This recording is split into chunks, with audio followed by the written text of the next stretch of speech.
El passat diumenge 31 d'octubre, el Parc Motor Castellolí va ser testimoni de la sisena i última prova de velocitat de la temporada per al campionat català. Les sessions d'entrenaments matinals van disputar-se en pluja, però aviat el sol va fer acte de presència i, combinat amb el vent, van assecar l'asfalt deixant unes condicions excel·lents per la disputa de les curses.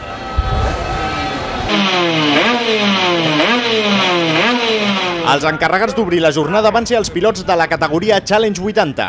David Sanchís ho tenia tot de cara per fer-se amb el títol, ja que en aquest cas només Sara Sánchez, 18 punts per sota en la general, tenia opcions matemàtiques d'aconseguir-lo.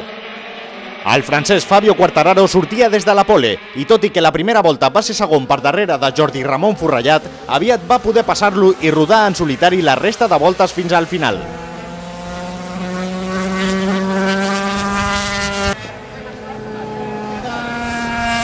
Per darrere, un grup de 5 pilots es disputaven els altres dos graons del podi.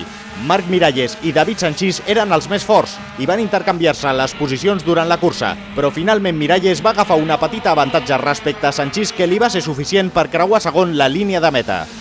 Sanchís, conscient d'estar-se jugant el títol, no va arriscar en la lluita amb Miralles i finalment va ocupar el tercer graó del podi i va adjudicar-se d'aquesta manera el campionat català a la categoria Challenge 80.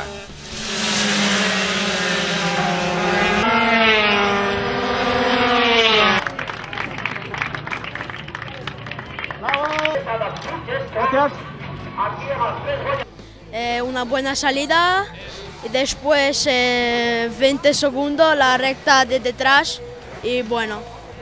La categoria Pre 125 arribava a Castellolí amb 6 pilots amb opcions d'emportar-se el títol. Xavier Vierge liderava la classificació amb 3 punts d'avantatge sobre Aarón Espanya i 6 sobre Albert Arenas, que per altra banda havia aconseguit la pole.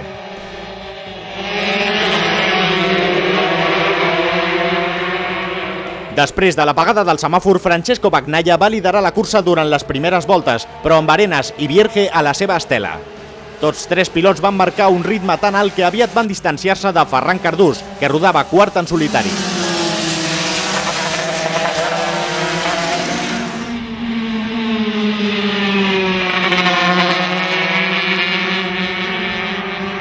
A mesura que avançava la cursa, Arenas es veia amb més força i després de passar Bagnaia va romandre a la primera posició durant 2 voltes. Però Vierge també volia dir la seva i va ocupar aquesta primera plaça durant la part final de la cursa, amb la ferma oposició de Bagnaia.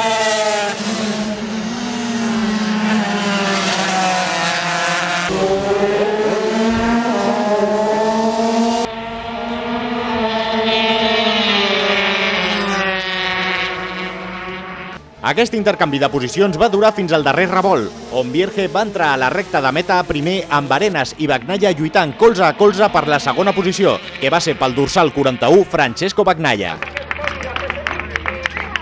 Finalment, victòria i títol de campió de Catalunya per Xavier Vierge, que es mostrava molt satisfet amb la seva cursa. Bueno, he sortit i he anat a fondo, i anàvem els 3 junts i era...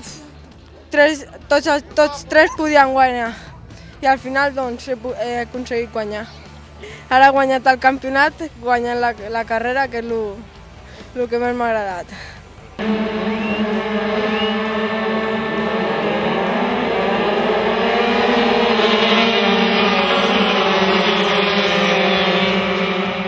La tercera cursa de la jornada estava protagonitzada pels pilots de promovelocitat en la categoria de 70 centímetres cúbics. Aquesta cursa no era puntuable pel campionat i es tractava més d'un premi per a aquests pilots.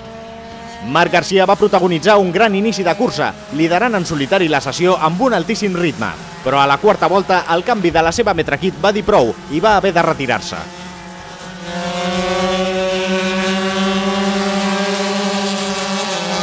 Xavier Maza va agafar-li el relleu, però el lideratge li va durar poc, ja que Alexandre Juanes venia molt fort per darrere i va avançar-lo encapçalant la resta de la cursa fins al final.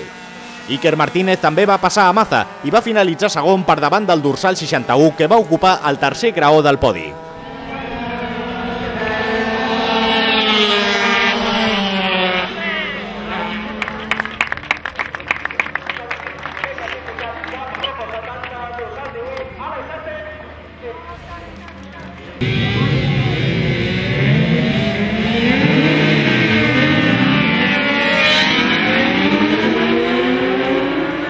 La última cursa de la jornada i de retruc de la temporada englobava els pilots de les categories de 600 i de 1.000 centímetres cúbics.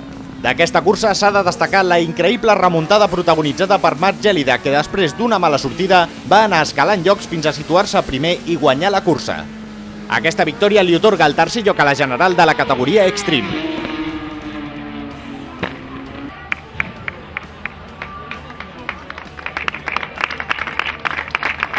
Per altra banda, Francisco Martínez, amb la seva triomf número 92, va proclamar-se campió de Catalunya a Sèrie 600, després de finalitzar aquesta cursa primer a la seva categoria.